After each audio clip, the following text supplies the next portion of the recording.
Ciao Titi, scusa il disturbo, ma qualcuno ha chiesto di te. Chi? È Gio che sta aspettando, lo faccio salire? Va bene. Ehi ragazzo, puoi salire? Vi lascio soli allora. Avresti potuto mandarmi un messaggio. Mi piace sorprenderti. Non avresti dovuto. Dico, davvero. C'è un motivo per cui sono voluto venire qui.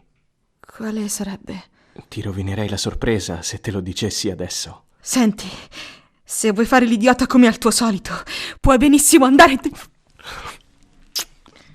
So che quello che sto per dire è folle, ma mi piaci. Da quando ti ho vista a Santa Monica, mi sei entrata in testa e non sei più uscita. Volevo dirtelo da un po', ma mi sono fatto coraggio solo adesso. Ti vergognavi? Quando si tratta di romanticherie divento sempre impacciato. Non sono bravo con le parole, non in queste cose. Sai, Andy, vale anche per me. Neanch'io sono brava con le parole, specialmente in inglese. Passando il tempo con te, ho avuto la conferma che sei proprio come mi raccontavi in quelle mail chilometriche. Cioè un chiacchierone? A parte quello. Pensavo di essere fastidioso per te. Se fosse stato così non ti avrei mai baciato.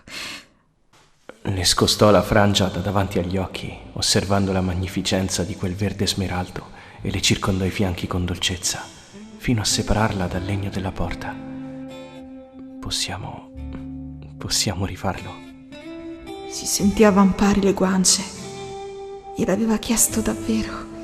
Gli poggiò una mano sul petto e Anderson si protese verso di lei, sfiorandole l'angolo delle labbra, le dita che percorrevano le righe della sua camicia.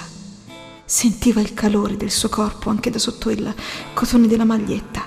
Era così eccitante. Fu un attimo e si scambiarono un bacio passionale, più lungo del precedente, e raggiunsero la camera da letto senza interrompere quel contatto fisico. Titi si lasciò baciare e accarezzare senza opporre alcuna resistenza, sollecitandolo col corpo di non smettere. Davvero ti piaccio? Sì, mi piaci. Anderson le sfilò la maglietta, osservò il suo corpo bianco e pieno di lentiggini, il completo rosa cipria che pareva quasi trasparente.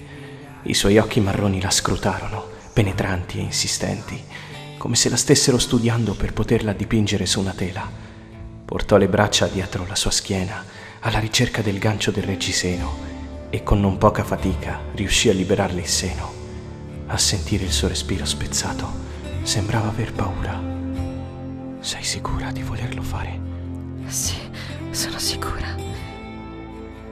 Stava perdendo le forze per quanto fosse eccitata, ma riuscì ad arrivare al primo bottone della sua camicia, pronta a spogliarlo. Anderson l'anticipò e gliele spostò, completando il gesto e lasciandosela cadere dietro le spalle. Matilde si prese qualche minuto per accarezzare ogni centimetro del suo petto con la punta delle dita.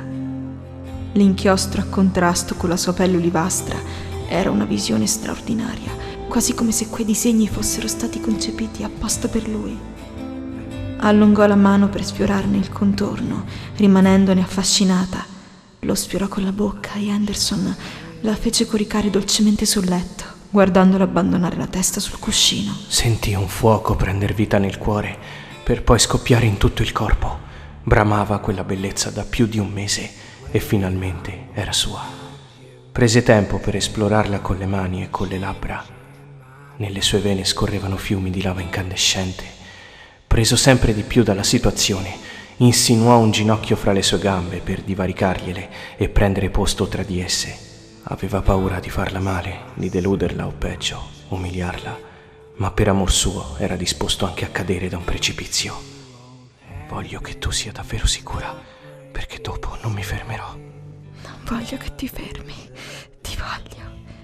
Esitarono un po' guardandosi reciprocamente. L'incendio che sembrava pronto a divampare intorno a loro. Lui la stuzzicò con le dita lungo i fianchi, giocando con la stoffa dei suoi slip, e glieli tolse con noncuranza. Fu questione di pochi secondi, anche lei fece la stessa cosa.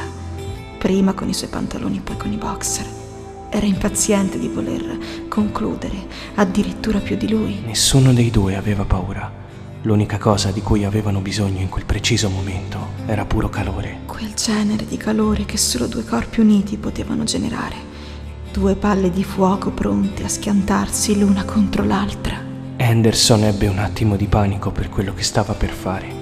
Se fosse subito arrivato al sodo, forse quell'amore sarebbe svanito. Titi aveva cercato il suo sguardo, seria e dolce, chiamandolo più e più volte. Gli bastò per convincersi del contrario. Fu sollevato nel vederla così felice. Le afferrò piano le cosce e si unì a lei, con uno scatto né forte né delicato. Emise un sospiro singhiozzante e lui si spaventò. Forse era stato troppo precipitoso. Ti ho fatta male. Sto bene. E infilò un braccio sotto quello di lui, arrivando a prendergli e a tenergli una spalla, accarezzandogli la schiena con l'altra. Entrambi si lasciarono trasportare da quella sensazione mistica. Era un maremoto continuo, una serie di scosse ininterrotte che facevano muovere i loro corpi e quell'incastro che faceva da epicentro. Si muovevano in perfetta sincronia tra un bacio e una spinta. Vuoi che smetta? No.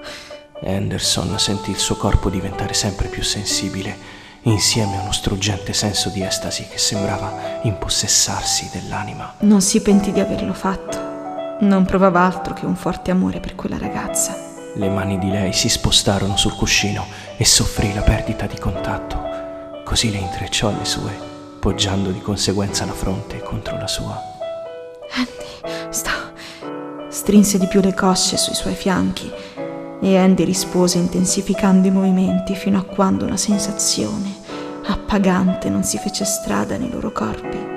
Fu come ricevere una scossa elettrica dalla durata di mezzo secondo. Un orgasmo breve ma intenso che li appagò completamente. Titi si mosse appena sotto di lui per stringerlo di più a sé. E Anderson inspirò profondamente il suo profumo.